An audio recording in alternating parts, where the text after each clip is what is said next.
আমি একটি medical college থেকে পড়াশোনা করেছি এবং আমি মহিলাদের সন্তান প্রসবের কেসগুলি দেখাশোনা করতাম এবং এখন আমার বিয়ের বয়সও হয়ে গেছে। আমার বাবা মায়ের কাছ থেকে বিয়ের জন্য অনেক চাপ আসছিল। আমি এই হাসপাতালে কাজ করছি গত 2 বছর ধরে। কিছুদিন পর আমার বিয়ে, কিন্তু যার সাথে বিয়ে করছি তাকে বিয়ে করতে আমি চাইনি। আমাদের বাবা মা আমাদেরকে লেখাপড়া করে ডাক্তার বানিয়েছে। এখন তারা বলছেন আমাদের ইচ্ছামতো বিয়ে করতে হবে। যখন আমি ফোনে ব্যস্ত ছিলাম তখন আমি একটা খবর পেলাম। আমার সাথে থাকা একজন ডাক্তার আমাকে ডেকে বললেন যে রাতে এক মহিলার ডেলিভারি হয়েছে, তোমার নাইট ডিউটি ছিল না, খুব অদ্ভুত সমস্যা দেখা দিয়েছে। আমি বললাম কি সমস্যা? তখন তিনি বললেন রাতে একজন মহিলা এসেছিলেন, তিনি একটি সন্তান প্রসব করতে চলেছিলেন, তার সন্তান খুবই দুর্বল ছিল। আমি নিজের চোখে দেখেছি যে তার সন্তান শীঘ্রই এই পৃথিবীতে আসতে চলেছিল, কিন্তু আমরা শিশুটির প্রসব করানোর সাথে সাথেই জানি না শিশুটি কোথায় নিখোঁজ হয়ে গেল, আর সে কোথায় গেল কেউ জানে না। কিন্তু কেউ কেউ বলছেন তার সন্তান তার স্বামীর নয়, বরং সে ছিল অবৈধ সন্তান। সেজন্য সে সন্তানকে এই পৃথিবীতে আনতে চায়নি। হয়তো ঈশ্বর সেই শিশুটিকে তার গর্ভ থেকে উধাও করে দিয়েছেন। সেই শিশুটি কোনো পশুর গর্ভে চলে গেছে। মহিলাটি যখন থেকে এ কথা শুনো তখন থেকেই সে পাগল হয়ে গেছে, আর তার পরিবারের লোকজন তাকে এখান থেকে তুলে নিয়ে গেছে। আমি বললাম এটা কি করে সম্ভব? সে বলল হ্যাঁ, আমরাও বিশ্বাস করিনি। কিন্তু শিশুটি যখন নিখোঁজ হয় তখন সে কোনো সিসিটিভি ক্যামেরায় ধরা পড়েনি, কোনো ঘরে তার কোনো ফুটেজও ধরা পড়েনি, কাউকে তাকে বের করে নিয়ে যেতেও দেখা যায়নি। আমরা জানি না কোথায় গেছে। আমি নিজেও অবাক, ওর মা ওই মেয়ের সাথে ছিল। সে বলছিল আমার মেয়ের উপর কালো জাদু হয়েছে।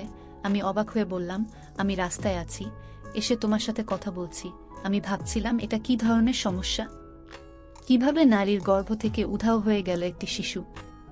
যে ডাক্তার এ কথা জানালেন চিকিৎসক হওয়া সত্ত্বেও তিনি এমন কিছুতে বিশ্বাস করতেন। এইসব ভাবতে ভাবতে আমি আমার গাড়িতে বসে হাসপাতালে ঢুকলাম। যখন দেখলাম আমার সামনে এক অদ্ভুত দৃশ্য। দেখলাম একটি মেয়ে যে একটি ঠেলা গাড়িতে একটি কুকুরকে রেখে সেটা 2 পাশ থেকে ধরে দাঁড়িয়েছিল। ও গার্ডের সাথে ঝগড়া করছিল, এই কুকুরটাকে হাসপাতালে নিয়ে যেতে হবে। গার্ড রাগ করে বলছিল এখানে মানুষের চিকিৎসা হয়, এটা মানুষের জন্য, পশুদের নয়। কিন্তু বারবার সে তার সাথে ঝগড়া করছিল এবং সেও কাঁদছিল। আমাকে একজন ডাক্তারকে দেখাতে দিন। আমি এই দৃশ্য দেখে প্রথমে পাশ দিয়ে যাচ্ছিলাম, কিন্তু তারপর আমি আমার ড্রাইভারকে গাড়িটি পেছনে নিয়ে যেতে বললাম। আমি সেই মেয়েদের দেখে গাড়ি থেকে বেরিয়ে এলাম। আমি বললাম আপনাদের কি সমস্যা আছে? সে বলল তুমি একজন ডাক্তার। আমি বললাম হ্যাঁ, কারণ আমি একটা কোট পরেছিলাম। সে বলল এই কুকুরটাকে দেখো, তার পেটে কিছু আছে। আমি বললাম এই কুকুরটা মারা গেছে। তারা বলল এটা মৃত, কিন্তু তার পেটে কিছু আছে। কুকুরের অবস্থা অদ্ভুত লাগছিল। কুকুরটির পেটের দিক থেকে খুব ফোলা ছিল। আমি বললাম এটা মানুষের হাসপাতাল। তিনি বলেন আমরা জানি এটা মানুষের হাসপাতাল, তাই আমরা তাকে এখানে নিয়ে এসেছি, কারণ এই কুকুরের পেটের ভিতর একটা বাচ্চার কান্নার আওয়াজ আসছে। সে যা বলল তা শুনে আমি অবাক হয়ে গেলাম। আমি বললাম এটা তো হতে পারে না। উনি বললেন এমনটাই হয়েছে, এই জন্যই তো একে নিয়ে এসেছি। তার চারপাশে প্রচুর ভিড় ছিল, মানুষ শুধু দেখছিল, ভিডিও করছিল। ইতিমধ্যে অনেক সময় নষ্ট হয়ে গেছে, আমাদের সাহায্য করুন, খুব দেরি না হয়ে যায়। আমি বললাম এই কুকুরটা মরে গেছে আর তোমাদের কোনো ভুল হচ্ছে, এমন কিছুই নেই, এটা সম্ভবও নয়। উনি বললেন আগে আমরাও তাই ভেবেছিলাম, কিন্তু আমরা কান দিয়ে আওয়াজ শুনেছি, আপনি আমাদের সাহায্য করুন। আমি বললাম তোমাকে সাহায্য করলেও কোনো লাভ হবে বলে মনে হয়? এ খবর বের হলে হাসপাতালের দুর্নাম হবে, আর আমাদের সমাজে এমন একটি গল্প মানুষের সামনে ফুটে উঠবে এবং মানুষ তা শুনে অনেক কিছু অনুমান করবে। কারণ একজন মানুষ জানে না গল্প শুনে তার মন থেকে কি ফলাফল বের হবে। মেয়েটি বলল যে ফলাফল যাই হোক না কেন তা থেকে কি হতে পারে এবং কি হবে, কারণ এটি মিথ্যা নয়, এটি আমাদের সমাজেরই এক ভয়ানক রূপ যা এখন আমাদের সামনে এসেছে। উনি আমাকে সৃষ্টিকর্তার অনেক দোহাই দিলেন আর বললেন আমাদের সাহায্য করুন। আমি কুকুরের দিকে একবার তাকিয়ে মেয়েটির দিকে তাকালাম এবং বললাম ঠিক আছে, আমার সাথে আসুন। যখন আমি তাকে ভিতরে নিয়ে যাচ্ছিলাম তখন সবাই অবাক হয়ে দেখছিল। এই খবর পৌঁছে গিয়েছিল হাসপাতালের ইনচার্জের কাছেও। সে বলল এই মেয়ে দুটোকে আমার কাছে পাগল মনে হয়, কিন্তু তুমি তো বুদ্ধিমান, ওদের সাথে এনেছ কেন? এইসব কি? আমি বললাম ডাক্তার সাহেব আমাকে এরা যা বলেছে তাই জন্য আমি তাদের ভেতরে নিয়ে এসেছি। উল্টো পাল্টা কিছু হলে তার শাস্তি হবে, কারণ তারা আমাদের সবার সময় নষ্ট করেছে। কিন্তু যদি সত্যিই এমন হয়, তবে আমাদের দায়িত্ব নিজের চোখ ও হাতে এই সমস্যার সমাধান করা। আমি যখন এখানে দায়িত্বে থাকা ডাক্তারকে বিষয়টি জানাই, তখন এখানকার ইনচার্জ বললেন, আমাদের সবারই সময় নষ্ট হয়েছে। সেও অবাক হলো। সে বলল, এই মেয়ে দুটোকে আমার বোকা মনে হচ্ছে, রাস্তা থেকে একটা মরা কুকুর তুলে নিয়ে এসেছে। কিন্তু এখানে আমার প্রশ্ন ছিল, তাদের এসব করার কি দরকার ছিল? আমরা শুধু এই নিয়ে তর্ক করছিলাম। দায়িত্বরত ডাক্তার বলছিল, এরকম কিছুই হবে না, এটি একটি মানব হাসপাতাল, আমরা এখানে এই কুকুর রাখতে পারি না, পুরো জায়গা নোংরা হয়ে যাবে। হঠাৎ আমাদের কান কিছু একটা শুনতে পেল। ওটা হাসপাতাল, এখানে প্রতিদিন কত শিশুর জন্ম হয়, একটি শিশুর কান্না শুনে অবাক হবার কিছু নেই। পাশের ঘরে অবশ্যই একটি শিশু কাঁদছে। কিন্তু আবার আওয়াজ এলে পায়ের নিচ থেকে মাটি সরে গেল এবং শীঘ্রই কুকুরটিকে মানুষের অপারেশনের জায়গায় রাখা হয় এবং দ্রুত সবাই জড়ো হয়ে গেল। দায়িত্বে থাকা ইনচার্জ এই ধরনের কোনো ক্ষেত্রে আসতেন না, তিনি শুধুমাত্র খুব গুরুতর ক্ষেত্রেই সাহায্য করতেন। কিন্তু সেও এসে সামনে দাঁড়ালো এবং আমার সাথে সাথে দেখতে লাগলো কোথা থেকে বাচ্চার আওয়াজ এসেছে, কারণ আমরা খুব কাছ থেকে বাচ্চাদের কণ্ঠ শুনতে পাচ্ছিলাম। বাচ্চাটা হয় গভীর কিছুর ভিতর আটকে আছে, নয়তো 4-5টা কাপড়ের ভিতর জড়িয়ে আছে। এমন একটা আওয়াজ আসছে। ওই মেয়েদের বাইরে পাঠিয়ে দেওয়া হলো। তার অবস্থাও অদ্ভুত ছিল, তার হাত পা কাঁপছিল, সে খারাপভাবে কাঁদছিল। কিছুক্ষণ পরে আমরা আমাদের জীবনের অদ্ভুততম ঘটনা এবং অদ্ভুত মৃত্যুর সাক্ষী হয়েছিলাম। কিন্তু আমরা কিছু বলার আগেই বা কোনো সিদ্ধান্তে আসার আগেই আমি সেই মেয়েদেরকে আমার অফিসে ডেকে নিলাম। তাদের একজনের নাম মোহিনী আর অন্যজনের নাম ছিল আঁচল। মোহিনী খুব মন খারাপ করে কাঁদছিল। আমি বললাম, কুকুরটা কোথা থেকে পেলে, আর ওকে এখানে এনেছ কেন? সে বলল যে আমরা যথারীতি আমাদের কলেজে যাচ্ছিলাম। সে আমার বন্ধু, আমরা একই এলাকায় থাকি। যখন আমরা দুজনেই সেই কুকুরের পাশ দিয়ে যাচ্ছিলাম, তখন আমরা একটি শিশুর কান্নার শব্দ শুনতে পাই। আমরা দুজনেই খুব অবাক হয়েছিলাম, ভেবেছিলাম হয়তো আমাদের মনের ভুল। কিন্তু কিছুক্ষণ পর যে দৃশ্য আমরা দেখতে পেলাম, ডাক্তার সাহেব, আমি কথা বলতে পারছি না। আমি আপনাকে কি বলবো? এই নিষ্ঠুর পৃথিবীটা খুব খারাপ। শুধু এই কুকুরটাকে তুলে তোমার কাছে এনেছি। আমি বললাম, আর তুমি কি জানো? তাই সে বলল সে এটা বলতে চায় না। কিন্তু আমি এর চেয়েও বেশি জানি। আসলে আমি জানি এইসব কে করেছে। আমি এটা শুনে হতবাক হয়ে গেলাম। বললাম, কে করেছে এইসব? তাই সে বলল, আমার এক বৌদি আছে, সে আমাদের থেকে আলাদা থাকে। আমরা একই বাড়িতে থাকি, কিন্তু ঝগড়াঝাটির কারণে আমাদের মধ্যে একটি প্রাচীর তৈরি হয়েছে। সে তার কথায় আমাদের ভাইকে প্রভাবিত করেছে এবং আমাদের সাথে প্রতিটি সম্পর্ক ভেঙে বাড়ি আলাদা করে নিয়েছে। বাড়িটি আমাদের নিজস্ব ছিল, সেজন্য মাঝখানে দেয়াল দেয়া হয়েছে। কিন্তু ভাইয়ের মনে কি হয়েছে জানি না, 2 মাস পর সে আবার দ্বিতীয়বার বিয়ে করল। এখন তার 2টি বউ নিয়ে আলাদা বাড়িতে থাকে এবং আমার কাছে মনে হয় এই গল্পটি তাদের বাড়ি থেকেই উঠে এসেছে। এটি তাদের 3 জনের দ্বারা করা হয়েছে। আমি বললাম, আপনি কি নিশ্চিত? তিনি হ্যাঁ বললেন, কারণ এই কুকুরটি সেখানেই পড়ে থাকত। আমার এক বৌদি একটি সন্তানের জন্ম দিতে চলেছিল। তারা আমাদের কিছু বলেনি, তবে বাড়িটি এত কাছে যে তার মধ্যে কেবল একটি প্রাচীর রয়েছে, তাই আমরা তাদের কথোপকথন শুনতে পেতাম। আমি বললাম, তাহলে তোমাকে আমার সাথে কোথাও যেতে হবে। আমি ডাক্তার ছিলাম, আমার কাজ শেষ। কিন্তু আমি এই ঘটনার শেষ অবধি যেতে চেয়েছিলাম, কারণ এই ঘটনাটি কোনো স্বাভাবিক ঘটনা ছিল না। আমি জানতে চাইছিলাম, এমন মানুষও কি এই পৃথিবীতে থাকে? আমি তাদের দুজনকে আমার গাড়িতে বসিয়ে তাদের বাড়ির দিকে রওনা দিলাম। তার বাড়ি বেশি দূরে নয়, কিন্তু আমরা জাঞ্চটে আটকা পড়েছিলাম। পথে মেয়েটিকে জিজ্ঞেস করলাম, আপনার 2 বৌদি কেমন মহিলা? সে বলল, দুজনেই নিজ নিজ জায়গায় অদ্ভুত। প্রথম বৌদির নাম আলপনা। সে শুধু আমার ভাইকে নিয়ে আলাদা হতে চাইত, আর সে এটা একবারও ভাবেনি আমাদের ভাই ছাড়া কেউ নেই। আমি সকালে কলেজে যাই, সন্ধ্যায় টিউশনি দেই, মা বাড়িতে কাপড় সেলাই করে, আর এভাবেই আমরা বেঁচে থাকি। আমি বললাম, তোমার ভাই তোমাদের জন্য কিছুই করে না? সে বলল যে মাঝে মাঝে একটু টাকা ধরিয়ে দিয়ে যায়, কিন্তু সেই টাকা দিয়ে আমাদের চলে না। সেও তার বউয়ের কাছ থেকে গোপনে দেয়। বৌদি কখনো আমাদের সাথে কথা বলে না, উচ্চস্বরে কোনোদিনও কিছু বলেনি। সে শুধু ভাইয়ের কান ভরত, নিজেকে দুঃখী রাখত এবং বলতে থাকে যে আমি আলাদা হতে চাই, আমি একটা আলাদা বাড়ি চাই। এটা আমার অধিকার। অবশেষে ভাই রাজি হলো, কিন্তু তারপর ভাই আবার বিয়ে করল। এই ব্যাপারে বৌদির খুব আফসোস হয়েছিল। আমরা রাতে ওর কান্না আর চিৎকার শুনতাম। আমি বললাম, তোমার অন্য বৌদি কেমন মহিলা? তারপর সে বলতে লাগলো, সে খুব খারাপ মহিলা। সে প্রথম বৌদির জীবন দুর্বিষহ করে তুলেছে। সারাদিন সে একে অপরের সাথে ঝগড়া করে, আর আলপনা বৌদির সাথে পশুর মতো মারামারি করে। পুরো এলাকা তাদের মারামারির আওয়াজ শুনতে পায়। সে বৌদিকে তার ইশারায় নাচাতে থাকে। কিন্তু আমরা অবাক হয়ে যাই, কেন আমার ভাই তাকে বিয়ে করল? আমি বললাম, আপনার ভাই বড় মনের মানুষ হবে। তখন তিনি বললেন, ডাক্তার সাহেব, আমি জানি না। আমার জন্য সে আমার ভাই, তার মনে কি চলছে আমি কিভাবে বুঝব? কিন্তু আপনাকে বুঝতে হবে যে তার দ্বিতীয় বিয়েটি এমন যেমন সূর্য পূর্ব দিক থেকে উদিত হয়েছে, পশ্চিম দিক থেকে নয়। কারণ তার প্রথম বিয়েটি ছিল প্রেমের বিয়ে, কিন্তু আমি জানি না কেন তিনি দ্বিতীয়বার বিয়ে করলেন। আমি বললাম, কেন বৌদির এই বাচ্চা হবে? তখন তিনি বললেন যে আমার প্রথম বৌদি আলপনার সন্তান হতে চলেছে। কিন্তু মা বলেন তার দিন অনেক এগিয়েছে এবং সন্তানের কণ্ঠস্বর এখনো আসেনি। আমার মা বাচ্চাকে কোলে রাখতে খুব পছন্দ করেন। তিনি বলেন, এটা আমার একমাত্র ছেলের সন্তান, আমি এটাকে বর করতে চাই, কোলে ওঠাতে চাই। কিন্তু বৌদি আগেই বলেছে যে এই বাচ্চার সাথে আপনাদের কোনো সম্পর্ক নেই। মা দিনরাত কাঁদে, চিন্তিত থাকে, মাঝে মাঝে খুব রেগে যায়, আবার সেই লোকগুলোকে অভিশাপও দিতে থাকে। আমি তাকে এই কাজ করতে নিষেধ করেছিলাম। আমরা বাড়িতে পৌঁছে দরজায় পৌঁছতেই মোহিনীর অন্য বৌদি বরখা দরজা খুলে দিল। যখন আমি সেই মহিলাকে দেখেছিলাম, তখন আমি তাকে চিনতে পেরেছিলাম যে সে যেভাবে আটসাট পোশাক পরেছিল তাতে সে অন্য কোনো মহিলা নয়। এমনকি দিনের বেলাও তিনি এত মেকআপ পরেছিলেন।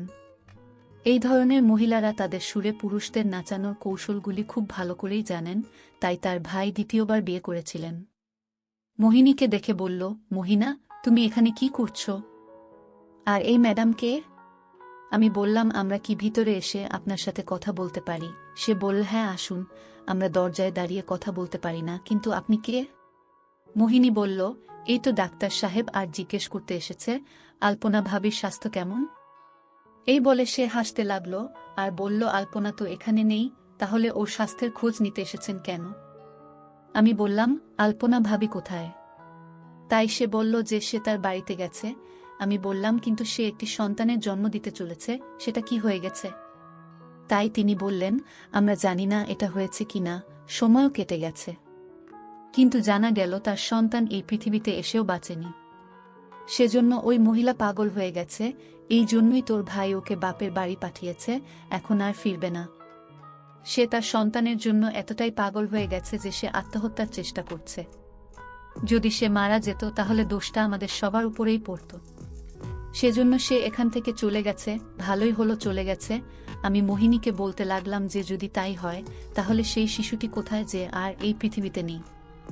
তাকে কি কবর দেওয়া হয়েছে? তখন তার জল্লাদ বৌদি উত্তর দিল খুব অদ্ভুতভাবে। সে বলেছিল যে তাকে কবর দেওয়ার কেউ ছিল না, তিনি আগেই চলে গেছেন এই পৃথিবী থেকে। ওর কথা শুনে আমিও রেগে গেলাম। আমি বললাম, মোহিনী, চলো তোমার অন্য বৌদির বাড়ি যাই, কিন্তু তার আগে আরও একটা জরুরি কাজ আছে। আমি উঠে বাইরে রাখা একটা খাটে বসলাম। মোহিনীও আমাকে দেখে অবাক হতে লাগলো। এবার আমার রাগ হলো, আর এইসব করার অধিকার আমার ছিল। আমি একজন ডাক্তার, আমার কাছে রিপোর্ট ছিল, আমার সাক্ষী ছিল। আমি জানতাম ওই মহিলার সাথে কি করা উচিত। তিনি বললেন, কাকে নিয়ে এসেছেন? না জানি না চিনি, আমি আপনার অতিথি হয়ে এসেছি আর আমাদের জিজ্ঞাসাবাদ করতে এসেছেন। এখন আমি জানতাম আমার কি করা উচিত। আমি ওই মহিলার এক্সপ্রেশন এবং বডি ল্যাঙ্গুয়েজ মোটেও পছন্দ করছিলাম না। সে তার স্বামীকে ফোনে ডেকেছিল, কিন্তু সম্ভবত সে কোনো কাজে ব্যস্ত ছিল। ফোনের ভিতর থেকে একটা ক্ষীণ কণ্ঠ এলো, আমি এখন আসতে পারবো না, 1 ঘন্টা পর আসব। আমি 112 ডায়াল করে খুব তাড়াতাড়ি পুলিশকে ফোন করলাম। মহিলাটি বিষয়টি জানতে পেরে অদ্ভুত অবস্থায় চলে আসে। এখন সে রেগে যায়, কখনো কথা বলে, কখনো বলতো আমাকে এখান থেকে বের করে দাও। আমি বলেছিলাম, আপনি এখান থেকে যেতে পারবেন না, পুলিশ আসবে এবং তারা নিয়ে যাবে। কিছুক্ষণ পর পুলিশ এলো। ভাইকেও ফোন করেছিলাম, তিনি একজন বিচক্ষণ মানুষ ছিলেন। তাকে সব বললাম, সেও অবাক হলো। এখন তিনি আমাদের সাথে ছিলেন। আমি পুলিশকে ওই মহিলাকে ধরতে বলেছিলাম কারণ ওই মহিলা একটি নিষ্পাপ শিশুকে চুরি করেছে এবং চুরি করার পরে সে তার সাথে একটি ভয়ঙ্কর খেলা খেলতে চেষ্টা করেছিল। সে একটি বড় অপরাধ করেছে। পুলিশের সাথে লেডি কনস্টেবলও ছিল। তারা বরখা নামের ওই নারীকে ধরে ফেলে। সে অনেক অনুনয় বিনয় করতে লাগল, আমাকে ছেড়ে দাও, আমি কিছু করিনি। আমার বিরুদ্ধে প্রমাণ কি? আপনাদের কাছে কি প্রমাণ আছে?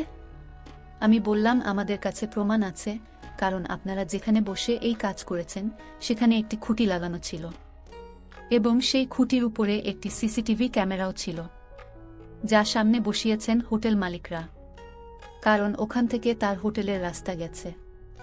আপনি কিভাবে সেই ভয়ঙ্কর খেলাটি খেলেছেন এবং কিভাবে আপনি একটি নিরীহ জীবনকে ঝুঁকিতে ফেলেছেন তার সমস্ত ফুটেজ সিসিটিভি ক্যামেরায় এসেছে। সে তার অপরাধ স্বীকার করে নেয় এবং তার স্বামীও সেখানে এসেছিল। সে বলল, হ্যাঁ, আমি এসব করেছি। আমার সতীন একটি সন্তানের জন্ম দিতে যাচ্ছিল। ডাক্তার তাকে বলেছিলেন যে তার একটি ছেলে হতে চলেছে। শিশুটি দুর্বল, তবে এই পৃথিবীতে সে আসবে। এই কারণে শিশুটি দুর্বল ছিল, কারণ আমি দিনরাত তার সাথে ঝগড়া করতাম।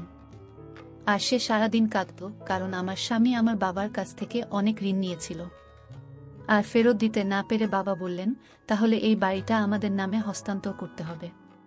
কিন্তু সে আমাদের সামনেই মিনতি করতে থাকে। আমি ইতিমধ্যে তাকে পছন্দ করতাম। সেজন্য আমি বলেছিলাম যে সে যদি আমাকে বিয়ে করে তার সাথে নিয়ে যায় তাহলে তার ঋণ মাফ হয়ে যাবে। তারপর আমি প্রথম বিয়ে করি, কিন্তু আমার সন্তান হয়নি। তাই আমার স্বামী আমাকে ছেড়ে চলে গেছে এবং আমার অনেক বয়স হয়ে গেছিল। তাই আমি একটি ছোট ছেলেকে বিয়ে করতে চেয়েছিলাম। আমি একে পছন্দ করি, তাই আমি আমার বাবাকে তার সাথে আমাকে বিয়ে করাতে বলেছিলাম। আর সুদের যে টাকা নিয়েছিলেন তা মাফ করে দেন।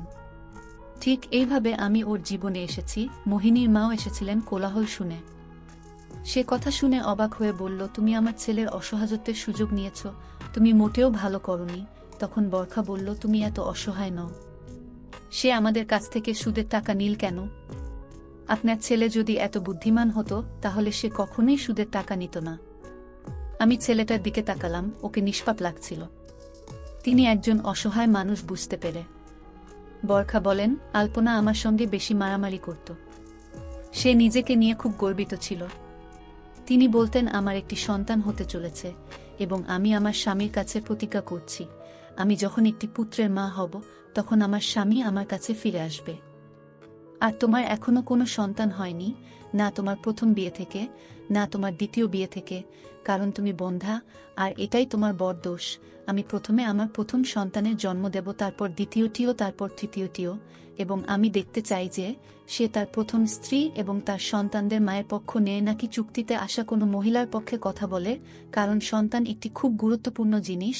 একটি মানুষ শুধুমাত্র সন্তানদের জন্য বিয়ে করে। সে নিজেকে নিয়ে খুব গর্বিত ছিল। আমি তখন সিদ্ধান্ত নিয়েছিলাম যে তার সন্তানকে এভাবে স্মরণীয় করে রাখব। আমি তার সন্তান চুরি করেছি। তার সন্তান খুবই দুর্বল ছিল, 1.5 কেজি ছিল।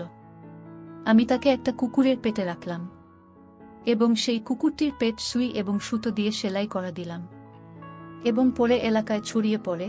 শিশুটির ধাক্কায় সে পাগল হয়ে গেছে। তার সন্তান, যার সাহায্যে সে আমার সাথে যুদ্ধে জিততে চেয়েছিল, তাকে শেষ পরিণতি দিয়ে দিয়েছিলাম। আমি কুকুরের গর্ভে সেই বাচ্চাটাকে রেখে দিই এবং আমি পুরো এলাকায় এটি বিখ্যাত করে দিই যে তার নিজের কর্মের কারণে তার গর্ভ থেকে সন্তান উধাও হয়ে গেছে আর সে কোনো পশুর গর্ভে স্থির হয়ে গেছে। এই কথা শুনে ডাক্তারের কথা মনে পড়ল। আমার এত তাড়া ছিল যে তার সাথে কথাও বলতে পারছিলাম না, কিন্তু এখন বুঝলাম এটা মিথ্যা নয়। তিনি যা দেখেছেন তা বলেছেন, তবে তিনি অবশ্যই কিছুটা বোকা ছিলেন, কারণ কিভাবে শিশুটি নিখোঁজ হয়েছে তা তিনি খুঁজে পাননি। হাসপাতালের কিছু কর্মচারী বরখার সাথে বন্ধুত্বপূর্ণ ছিল।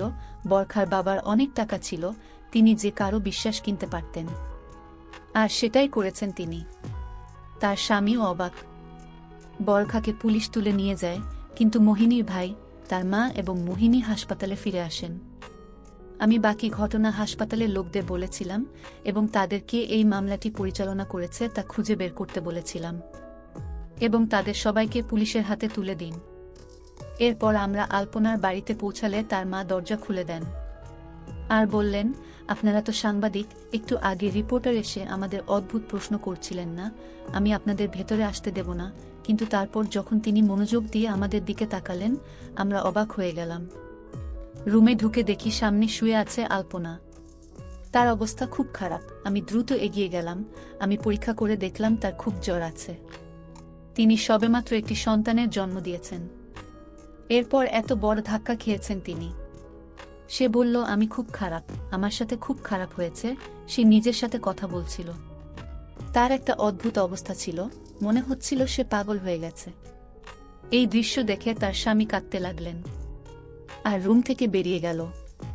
আলপনা দেখেনি কে কে ঘরে ঢুকেছে, সে তো বেচারি হারিয়ে গেছে নিজের জগতে। আমি আমার শাশুড়ির সাথে অনেক খারাপ করেছি, আমার স্বামীকে মায়ের কাছ থেকে আলাদা করে দিয়েছি। এ কারণে আমার ছেলেও আমার কাছ থেকে দূরে চলে গেছে। সে আমাকে ছেড়ে রাগ করে চলে গেল। সৃষ্টিকর্তা আমাকে শাস্তি দিয়েছেন। আমার কি হয়েছে? আমি তাকে ডেকে বললাম, আমার কথা মনোযোগ দিয়ে শোনো আলপনা, আমার কথা মনোযোগ দিয়ে শোনো, কিন্তু সে শুনছিল না।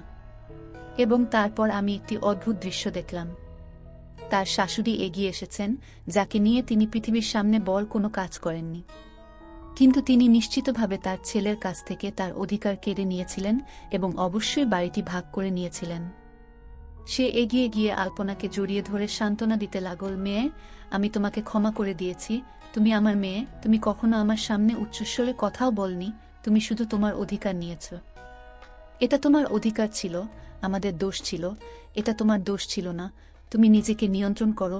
সেও তার শাশুড়িকে জড়িয়ে ধরে কাঁদতে লাগল। এই দৃশ্য দেখে তার মায়েরও চোখে জল এসে গেল। এই মহিলা আমার মেয়েকে অনেক ভালোবাসে, সে যদি তার ছেলের কাছে থাকতো তাহলে কি হতো? আলপনাও কাঁদছিল। তার স্বামীকে ভিতরে নিয়ে এসে সে গিয়ে আলপনার কাছে ক্ষমা চেয়ে বলল, আমাকে ক্ষমা করে দাও, আমি ওই মহিলাকে তালাক দেব। সে পুলিশের হাতে ধরা পড়েছে এবং আমাদের জীবনে আর ফিরে আসবে না। আমি অসহায় ছিলাম, আমার কাছে তাকে দেওয়ার মতো টাকা ছিল না, আমি তার বাবার কাছে ঋণী ছিলাম। সে কারণেই সবকিছু হয়েছে। এবার আলপনা তার জ্ঞানে ফিরতে শুরু করল এবং সব কথা শুনতে লাগল। তার শাশুড়ি তাকে ক্ষমা করে দিয়েছে, তার স্বামী তার কাছে ফিরে এসেছে, কিন্তু তার দুঃখ তখনও তার জায়গায় ছিল। তিনি বললেন, আমার ছেলে আর আসবে না। না, আমার ছেলে এই পৃথিবী ছেড়ে চলে গেছে। তারপর নার্সকে ভিতরে ডাকলাম, যিনি গাড়িতে বসেছিলেন। ভিতরে এসে আলপনা তাকে দেখে অবাক হয়ে গেল। তার অসুস্থতার কথা চিন্তা না করে সে দ্রুত তার দিকে এগিয়ে গেল এবং শিশুটিকে তুলে নিয়ে তাকে জড়িয়ে ধরল, কারণ আলপনার ছেলে একেবারে নিরাপদ ছিল। সৃষ্টিকর্তার অলৌকিক কাজ তাকে রক্ষা করেছিল। সেই শিশুটি জন্মের সাথে সাথে তার সৎমা চুরি করেছিল এবং সে তাকে কোনো ওষুধ ছাড়াই নিয়ে গিয়েছিল, আর তাই নিষ্ঠুরভাবে কুকুরের পেটে লুকিয়ে রেখেছিলেন শিশুটিকে, এবং তারপর পুরো এলাকায় তার মায়ের মানহানি করে। এইসব ঘটতে 12 থেকে 14 ঘন্টা লেগেছিল। কিন্তু যখন সেই কুকুরটিকে আমাদের কাছে আনা হলো, তখন আমরা সেই শিশুটিকে বাঁচালাম। আমরা অবাক হয়ে গেলাম, শিশুটি একেবারেই বেঁচে আছে। তার সাথে একটি ছোট সমস্যা ছিল যা আমরা ঠিক করেছি। তাকে আইসিইউতে রাখা হয়েছিল। শিশুটি খুব দুর্বল ছিল, সে ছোট ছিল, কিন্তু তার জীবন রচিত হয়েছিল। বলা হয় যে সৃষ্টিকর্তা যাকে রাখেন তার কেউ ক্ষতি করতে পারে না। এখন সমস্ত সমস্যা শেষ, সেই শিশুটি সম্পূর্ণ নিরাপদ ছিল। তার মা তাকে জড়িয়ে ধরে, আমি কোনো মহিলাকে এত তীব্রভাবে কাঁদতে দেখিনি। আলপনা যতই কাঁদছিল, তার শাশুড়িও কাঁদছিল, তার স্বামীরও মনে হয়েছিল সন্তানকে তার মায়ের হাতে তুলে দিয়ে আমরা সবাই আমাদের জীবনে এত বড় কাজ করেছি, যার পরে আমাদের হৃদয় সবসময় সন্তুষ্ট থাকবে। তিনি আমাকে ধন্যবাদও জানিয়েছেন। হাসপাতালের এই মহিলার সাথে যারা যুক্ত ছিলেন তাদের চাকরি থেকে চিরতরে বরখাস্ত করা হয়েছে। বরখার ডিভোর্স হয়ে গেছে, হয়তো তার বাবা তাকে ছাড়িয়ে নিতেন, কিন্তু এখন তাকে আর কেউ তাদের পরিবারের সম্মান করতে চায় না। শিশুটি নিরাপদ এবং সুস্থ ছিল, মায়ের কাছে এসে গেছিল। যখন তার মা তার পেট ভরে, শিশুটি সম্পূর্ণ আরামে ঘুমিয়ে পড়ে এবং মায়ের কোলে ঘুমিয়ে পড়ে। এরপর ঘরের মধ্যে যে দেয়াল তৈরি করেছিলেন তা ভেঙে ফেলা হয় এবং তারা তাদের ঘরে সুখে থাকতে শুরু করে। একটি শিশু তাদের সকলের জীবন বদলে দেয়। আজ 12 বছর হয়ে গেছে আমি একজন ডাক্তারের দায়িত্ব পালন করছি। আমিও বিবাহিত, আমিও 2 সন্তানের মা। আর 12 বছর হয়ে গেল ওর সাথে আমার দেখা হয়েছে। ওর ছেলের নাম মনু, ওর বয়স এখন 12। সেও আমার সাথে দেখা করতে আসে এবং আজও সে আমাকে ধন্যবাদ দেয়। আমার মনে হয় যেন গতকাল এই ঘটনা ঘটেছে যখন আমি তাকে দেখি। শিশুটিকে দেখে আমি বিস্মিত হই, কারণ এটি একটি হাঁটা চলা করা সৃষ্টিকর্তার অলৌকিক ঘটনা ছিল। যা তার সাথে হয়েছিল তার জীবন শেষ হতে 2 মুহূর্ত লেগেছিল। সৃষ্টিকর্তা তার জীবন লিখে রেখেছিলেন। তিনি বলেছেন প্রতিটি নিঃশ্বাস স্থির হয়, প্রতি নিঃশ্বাস নিতে হয় এই পৃথিবীতে। আপনারা বলুন, এই গল্পটি জানার পর আপনাদের কেমন লেগেছে? আজকের গল্পটি যদি আপনার ভালো লেগে থাকে তাহলে আপনার বন্ধুদের সাথে শেয়ার করুন আর চ্যানেলটিকে সাবস্ক্রাইব করে পাশে থাকুন।